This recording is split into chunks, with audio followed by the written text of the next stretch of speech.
Nesta aula, a gente vai tratar de dois assuntos bastante simples, que são os comentários e a estrutura do nosso código. Bom, então vamos começar falando sobre os comentários. Para que a gente vai fazer um comentário?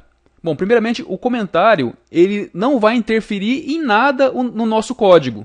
Ele vai ser uma parte do código que não vai ser lida pelo compilador. Então, a gente pode escrever o quanto a gente quiser entre as linhas de comentário lá, que não interfere em nada. Mas para que a gente vai fazer um comentário, então? O comentário serve para a gente se lembrar do que a gente fez no nosso código. Porque, por incrível que pareça, hoje a gente está entendendo tudo certinho o que a gente está fazendo. Mas se a gente passar um tempo sem programar, distante dessa linguagem que a gente tem usado, talvez no futuro você vai esquecer o que você mesmo escreveu. E aí o comentário vai servir para te lembrar. E também a gente faz comentários para explicar para as outras pessoas o que você fez lá no teu código. Porque às vezes você está trabalhando ali num ambiente colaborativo ou participando, né, de um projeto que envolve várias pessoas. Eu sei que em alguns programinhas que a gente já fez aqui no curso a gente usou comentários, mas agora a gente vai então aprender todas as formas de fazer esses comentários. A primeira forma é a seguinte: a gente usa duas barras para fazer os comentários. Então tudo que eu escrever aqui depois dessas duas barras aqui vai ser ignorado pelo compilador lá no processing ou então pelo interpretador aqui no browser, né, na linguagem JavaScript. Então vamos escrever, por exemplo, definir a cor do traço. Então eu estou explicando aqui que o stroke é para definir a cor do traço.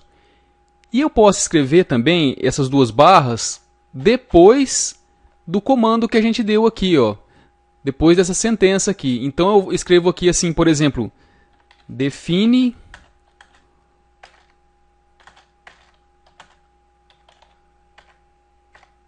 a espessura do traço.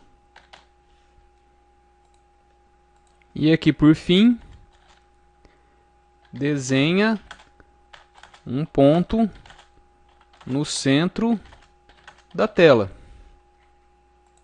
Então agora o nosso programinha ele ficou muito bem comentado, né? Quem pegar isso aqui vai entender tudo que a gente fez aqui, porque a gente tem os comandos e a gente explicou para que serve cada um desses comandos aqui. Uma outra forma que a gente pode usar os comentários é para omitir alguma linha do nosso comando, do nosso código. Por exemplo, eu quero omitir aqui então a cor do traço. Aí eu deixo ele como um comentário, ó, tá vendo? Agora então não funciona aqui esse stroke aqui, esse comando stroke. Bom, então esses comentários que a gente fez, eles só servem para uma linha, né? Se a gente for usar mais de uma linha de comentário, a gente usa outro recurso aqui que é o seguinte, barra e asterisco. E aí depois eu dou um asterisco de novo e barra para fechar aquilo ali. Então tudo que ficar aqui dentro dessa barra asterisco aqui vai ser o comentário. Então eu já escrevi aqui um comentário mais extenso um pouco, e para não ficar digitando aqui eu vou colar ele aqui, ó. E aí, ó, tá lá o comentário. Este código explica como fazer comentários, foi desenvolvido por Marcelo Pereira para ser usado no curso de programação no ambiente da Khan Academy. E agora, por fim, um último modo da gente fazer o comentário ao invés de colocar um asterisco, a gente pode colocar dois, ó. E aí você vê que mudou a cor aqui da letra, né? Então a gente pode enfeitar aqui o comentário, né, para ficar mais destacado aqui, né? Então são essas formas aqui que a gente tem para fazer os comentários. Aí você enfeita aí do jeito que você quiser.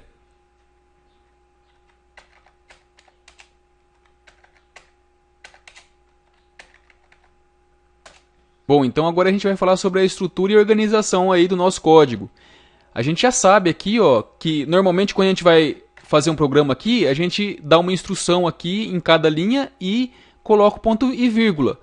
Mas na linguagem JavaScript, em C, em Java, a gente não precisa fazer isso, né? A gente poderia colocar essas instruções aí tudo numa linha só. Mas isso não vai influenciar em nada no programa. Só que isso aí compromete a legibilidade, né? Fica muito pior a gente pegar um código para ler e tá dessa forma aqui. Então a gente sempre coloca aí em uma linha diferente cada instrução. O que também a gente pode fazer, ó, a gente pode dar o tanto de linha que quiser aqui, ó, isso não influencia em nada no programa. Ele funciona da mesma forma. E os espaços também, eles não influenciam em nada aqui no programa. Por exemplo, eu poderia escrever assim, só que isso, né, compromete a legibilidade, não fica bacana, né? A gente melhor colocar de uma forma mais bem organizada e padronizada para quando as outras pessoas forem ler nosso programa, ou a gente mesmo depois quando for ler o programa, a gente consiga entender mais fácil. Bom, então eu abri esse programa aqui só para mostrar para vocês aqui que o único lugar onde importa a gente dar espaço aqui entre as palavras é quando tem aspas, né? Então aqui, por exemplo, eu dei um espaço aqui e ele apareceu aqui no programa. Mas é claro também que se eu der um espaço aqui entre uma palavra aqui, por exemplo, isso aqui é o nome de uma variável, né? É claro que se eu fizer isso aqui, pronto, aí já modificou o programa também, né? E agora eu abri esse outro programa aqui para falar um pouco sobre indentação e sobre as chaves. Bom, então aqui, ó, a gente começa escrevendo aqui sem dar espaço nenhum, né? Mas a partir do momento que a gente abre uma chaves aqui, a gente indenta o código, ou seja, a gente dá um espaço aqui, né? Bom, e percebam o seguinte, sempre que a gente abre uma chave, o que está aqui dentro é um bloco de código, né? Então, nesse estilo de texto aqui, eu estou digitando as chaves logo depois que eu digito, então, no caso aqui, a função, né? Existe um outro estilo de código em que a gente pula uma linha aqui, e aí então aqui eu já modifiquei todo o programa para esse outro estilo aqui, que é bastante comum na linguagem Pascal. Então a gente dá um comando aqui e depois quando for abrir as chaves, a gente abre ela na outra linha somente. E para fazer a indentação de várias linhas de uma vez só, existe aqui uma tecla de atalho, que é o Tab. Então, por exemplo, eu quero indentar tudo isso aqui, ó. Eu quero que seja dado um espaço para todas essas linhas aqui. Aí eu aperto o Tab, ó. Tá vendo?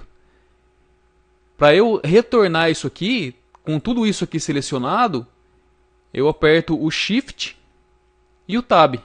Aí ele retorna lá, né? Um outro macetezinho, a gente tem usado para copiar e colar, a gente tem usado o Ctrl+C, Ctrl+V, né? Mas a gente pode simplesmente segurar aqui o Ctrl e arrastar o mouse aqui, ó. Pronto, ele copia, então, de forma mais rápida aqui, né? E agora, para encerrar, eu abri esse outro programa aqui para mostrar mais uma tecla de atalho, que é o seguinte, a gente aperta o Ctrl e o F para poder localizar uma palavra dentro do nosso programa. Por exemplo, no caso aqui, eu estou procurando a palavra height, né, que é altura. E aí ele me mostrou aqui a primeira. Se eu clicar Enter aqui, ó, se eu apertar o Enter, ó, ele vai me mostrando todas as ocorrências dessa palavra dentro do programa. E aí, se eu quiser substituir essa palavra por uma outra, eu posso apertar aqui o Ctrl F de novo, ó, e aí no caso aqui eu escolhi a palavra largura, né, width, né? E aí eu escolho aqui no caso, ó, substituir todas. E aí então em todas as ocorrências daquela palavra lá, altura, foi substituída aqui por largura.